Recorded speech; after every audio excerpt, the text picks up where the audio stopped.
What are legitimate reasons I should sell stocks in my portfolio?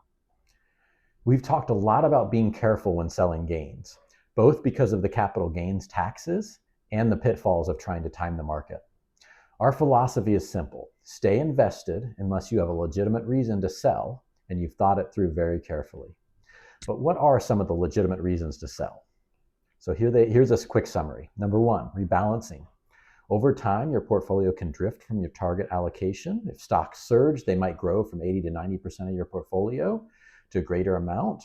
Rebalancing means selling some of those gains and buying underweighted assets to get back to your target mix. Number two, age-based adjustments. As you approach retirement, you typically want to reduce risk. This often means shifting from stocks to bonds to protect your portfolio from major downturns when you'll need to start withdrawing funds. Number three, fundamental strategy changes. Maybe you want to reduce exposure to a specific sector like tech or energy and increase your position in healthcare or international markets. These are deliberate shifts based on your long-term goals, not reactions to short-term market moves. Number four, tax loss harvesting. Selling investments at a loss to offset capital gains and reduce your tax bill. This is strategic selling that actually improves your after-tax returns. Number five, life events requiring cash. Sometimes you actually need the money. Buying a home, funding education, covering medical expenses, or starting businesses are all legitimate reasons to sell. The key is planning ahead when possible, ideally giving yourself time to harvest losses first, or choosing which positions to sell tax efficiently. Number six, reducing concentrated positions.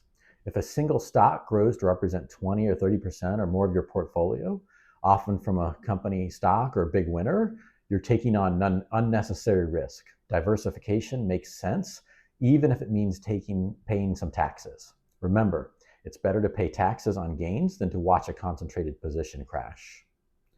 Number seven, your investment thesis no longer holds.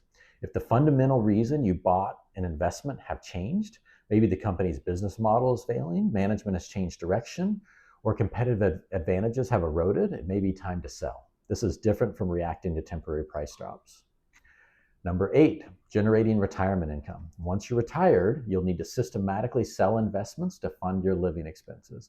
This is the whole point of building wealth to eventually use it. The key is doing it tax efficiently, typically starting with the required minimum distributions from retirement accounts. So the key difference, those are all proactive, strategic decisions, not reactive attempts to dodge a market downturn. So stay invested, stay patient, and stay strategic.